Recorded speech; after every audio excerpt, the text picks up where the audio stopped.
ఎన్నికల రాజకీయాలకు దూరంగా ఉంటున్నానంటున్నారు సికింద్రాబాద్ మాజీ ఎమ్మెల్యే సినీ నటి జయసుధ. ఏడాది కాలంగా కాంగ్రెస్ కార్యక్రమాలకు దూరంగా ఉంటున్న జయసుధ తాను పార్టీలో కొనసాగుతానని టీపీసీసీ పెద్దలకు ఫోన్లో తెలిపారు. పార్టీ కార్యక్రమాలకు దూరంగా ఉంటున్న జయసుధ అంశం Secunderabad assembly segment party incharge నియామకంపై గాంధీ భవన్లో కాంగ్రెస్ కీలక నేతలు సమావేశమయ్యారు.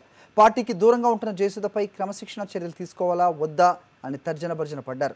జీహెచ్ఎంసీ పరిధిలోని అసెంబ్లీ సెగ్మెంట్ల వారీగా ఆదివారం నుంచి సమావేశాలు నిర్వహిస్తోంది టీపీసీసీ. పార్టీ కీలక నేతలు ఉత్తమ్, జానారెడ్డి, భట్టి విక్రమార్క, షబ్బీర్ అలీ, డి శ్రీనివాస్, పొన్నాల నాయకత్వంలో 6 కమిటీలు ఆదివారం నుంచి రివ్యూ మీటింగ్స్ నిర్వహిస్తున్నాయి.